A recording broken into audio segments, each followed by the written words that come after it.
8 বছরের একটা বাচ্চা ছেলে 1 টাকার একটা কয়েন হাতে নিয়ে দোকানে গিয়ে বলল, আপনার দোকানে কি ভগবান পাওয়া যাবে?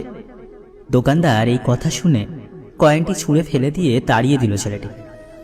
ছেলেটি পাশের দোকানে গিয়ে 1 টাকা দিয়ে চুপচাপ দাঁড়িয়ে রইল। দোকানদার বলল, এই ছেলে, 1 টাকা দিয়ে তুমি কি চাও? আমি ভগবানকে চাই, আপনার দোকানে আছে? দ্বিতীয় দোকানদারও তাড়িয়ে দিল। কিন্তু অবুঝ ছেলেটি হাল ছাড়ল না। একটার পর একটা দোকানে ঘুরতে লাগলো। ঘুরতে ঘুরতে 40টা দোকান ঘোরার পর এক বয়স্ক দোকানদার জিজ্ঞাসা করল, তুমি ভগবানকে কিনতে চাও কেন? কি করবে ভগবানকে দিয়ে? এই প্রথম কোনো দোকানদারের মুখে এই রকম প্রশ্ন শুনে ছেলেটির চোখে মুখে আশার আলো ফুটে উঠল। নিশ্চয়ই এই দোকানে ভগবানকে পাওয়া যাবে।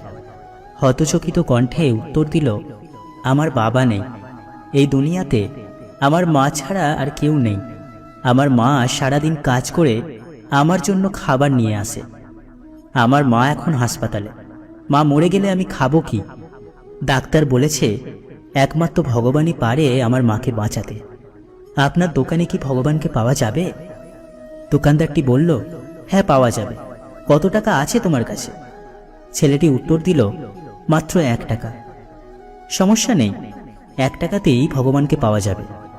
দোকানদার বাচ্চাটির কাছ থেকে 1 টাকা নিয়ে খুঁজে দেখল 1 টাকায় 1 গ্লাস জল ছাড়া বিক্রি করার মতো তার দোকানে আর কিছুই নেই। তাই ছেলেটিকে ফিল্টার থেকে 1 গ্লাস জল ধরিয়ে দিয়ে বলল, এই জল খাওয়ালেই তোমার মা সুস্থ হয়ে যাবে। পরের দিন একদল মেডিকেল স্পেশালিস্ট ঢুকলো সেই হাসপাতালে। ছেলেটির মায়ের অপারেশন হলো। খুব দ্রুতই তিনি সুস্থ হয়ে উঠলেন। ডিসচার্জের কাগজে হাসপাতালের বিল দেখে মহিলার অজ্ঞান হওয়ার মতো অবস্থা। ডাক্তার ওনাকে আশ্বস্ত করে বললেন, টেনশনের কিছু নেই, একজন বয়স্ক ভদ্রলোক আপনার সব বিল পরিশোধ করে দিয়েছেন, সাথে একটা চিঠিও দিয়েছেন। মহিলাটি চিঠি খুলে পড়ে দেখল, তাতে লেখা, আমাকে ধন্যবাদ দেওয়ার কোনো প্রয়োজন নেই, আপনাকে তো বাঁচিয়েছেন স্বয়ং ভগবান, আমি তো শুধু উপলক্ষ মাত্র। বরং ধন্যবাদ দিন আপনার অবুঝ বাচ্চাটাকে, যে 1 টাকা হাতে নিয়ে অবুঝের মতো ভগবানকে খুঁজে বেরিয়েছে। তার বুক ভরা বিশ্বাস ছিল একমাত্র ভগবানই পারবে আপনাকে বাঁচাতে। বন্ধুরা, এরই নাম বিশ্বাস। ভগবানকে খুঁজে পেতে কোটি টাকার দরকার হয় না। বিশ্বাস নিয়ে মন থেকে খুঁজলেই ভগবানকে 1 টাকাতেও পাওয়া যায়। কোনো ব্যক্তির খারাপ অভ্যাসগুলো সংশোধন করার চেষ্টা করলে দেখবেন সেই ব্যক্তি আপনাকে নিজের শত্রু ভাবতে শুরু করবে। যে টাকা ধার নেয় তাকে একবার চাইতে হয়, আর যে টাকা ধার দেয় তাকে অনেকবার চাইতে হয়। আবেগপ্রবণ মানুষ খুব বোকা হয়ে থাকে। তারা খুব সহজেই মানুষকে বিশ্বাস করে ফেলে, তাই তারা প্রতারিত হয় বেশি, কষ্টও পায় বেশি। অতিরিক্ত খুশি থাকার কথা আর অতিরিক্ত কষ্টে থাকার কথা কখনো কাউকে বলবেন না, কারণ খুশিতে মানুষ নজর লাগায় আর কষ্টে মানুষ লবণ লাগায়। দুর্বল কেউ নয়, পরিস্থিতি মানুষকে দুর্বল বানিয়ে দেয়। আর কিছু ধান্দাবাজ লোক সেই দুর্বলতার সুযোগ নিয়ে নিজেকে বাঘ মনে করে। মানুষ মানুষকে সম্মান করে না, সম্মান করে মানুষের অবস্থানকে। সুতরাং নিজের অবস্থান ঠিক করো, সব পেয়ে যাবে। বুঝলে ভাই, এই দুনিয়াতে বাবা মাই আপন, বাকি সব বিজ্ঞাপন। বন্ধুদের বন্ধুত্ব এবং দুনিয়ার ভালো মানুষই সবটাই চিনে গেছি। এখানে সবাই নিজেদের স্বার্থ নিয়ে চলে, আর সময় আসলে সবাই পাশ কাটিয়ে চলে যায়। মাঝে মাঝে তোমাকে চুপ করে যেতে হবে। ব্যাপারটা এই নয় যে তার কথার উত্তর তুমি দিতে জানো না, বা তার কথার উত্তর তুমি দিতে পারছো না। ব্যাপারটা আসলে এই যে তোমার কথা বোঝার মতো ক্ষমতা তার নেই। শুধু অ্যালার্জি হলে মানুষের চুলকায় না, আপনি ভালো আছেন সেটা শুনেও অনেকে চুলকায়। মনে রাখবেন, যে যত মিশুক হয় মানুষ তাকে তত বেশি সস্তা মনে করে। আজ পর্যন্ত কোনো মেয়ে তাজমহল বানাতে না পারলেও তারা কোটি কোটি বাড়িকে ঘর বানিয়ে তুলেছে। 100টা ভুল করার কারণে কেউ কাউকে ছেড়ে যায় না, ছেড়ে যায় একটা ভুল 100 বার করলে। যে তোমাকে বোঝে না, তুমি হারিয়ে গেলেও সে তোমাকে খুঁজবে না।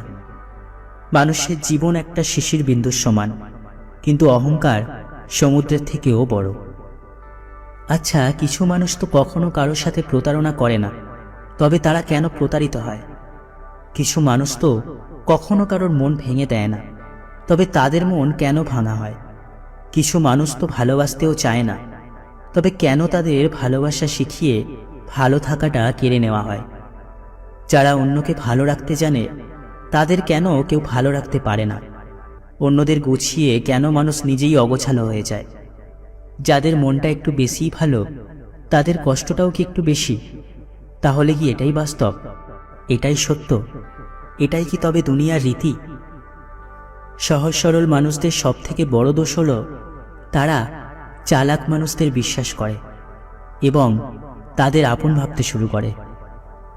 যখন আপনার ভালোবাসার মানুষ আপনাকে বিরক্ত করা ছেড়ে দেবে, তখন বুঝে নেবেন যে আপনি তাকে হারিয়ে ফেলেছেন। প্রিয় মানুষকে মেসেজ লিখে ব্যাকস্পেসে মুছে ফেলে কথা জমিয়ে রাখার নামই হলো অভিমান। অনেকেই প্রিয় মানুষের সঙ্গে ঝগড়া করার সময় ঠোঁটে যুক্তি আসার আগেই চোখে জল চলে আসে। অহংকার বিন্দুমাত্র নেই, তবে আত্মমর্যাদা আছে, তাই কাউকে তেলিয়ে চলি না। ফুলও কত বিচিত্র, তাই না?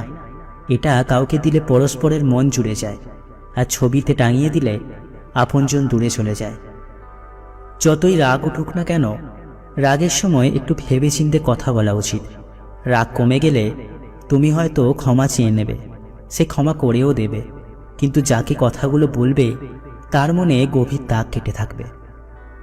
স্বার্থপরের পৃথিবীতে যদি আপনি একজনের প্রায়োরিটি হতে চান, তাহলে নিজেকে কষ্ট দেওয়ার জন্য প্রস্তুত হয়ে যান। একসময় কত বোকা ছিলাম, ভাবতাম মানুষ কসম দিয়ে কখনো মিথ্যা কথা বলে না। কোনো কিছু ঠিক না থাকলেও আজকাল সব কিছু ঠিক আছে বলে কাটিয়ে দিই। একদিন তুমিও ঘুম থেকে জেগে উঠবে এবং বুঝতে পারবে যে তুমি অসংখ্য নক্ষত্র গণনা করতে গিয়ে একটা চাঁদ হারিয়ে ফেলেছ। দেরিতে হলেও আসলে কে কেমন সেটা বোঝাই যায়।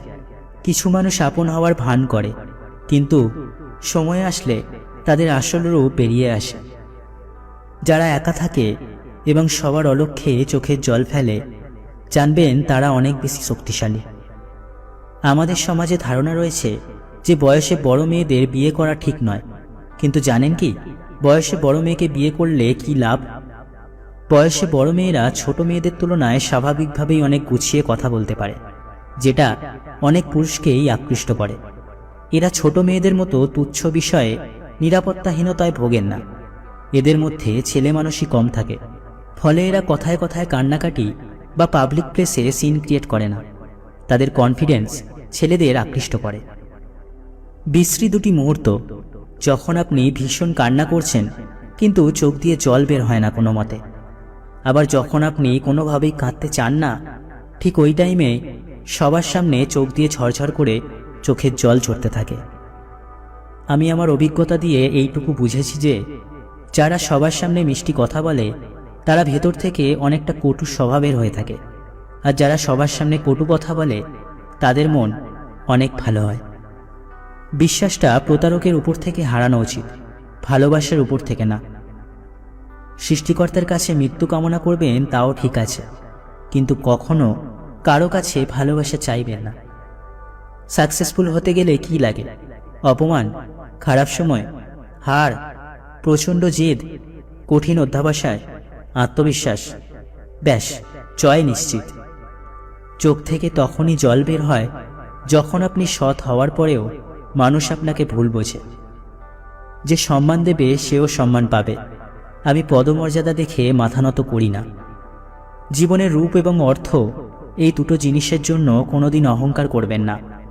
অভাব আসতে খুব বেশি সময় লাগে না, আর চেহারা যে কোনো দুর্ঘটনায় খারাপ হয়ে যেতে পারে। হৃদয় এবং মস্তিষ্কের মধ্যে যখন দ্বন্দ্ব জাগে, তখন তুমি হৃদয়কে গ্রহণ করো, কারণ বুদ্ধিমান মানুষের চেয়ে হৃদয়বান মানুষের অনেক দরকার। বুদ্ধিমান মানুষ বুদ্ধি দিয়ে ভালো করতে পারে, আবার খারাপও করতে পারে, কিন্তু হৃদয়বান মানুষ কেবল ভালোই করবে।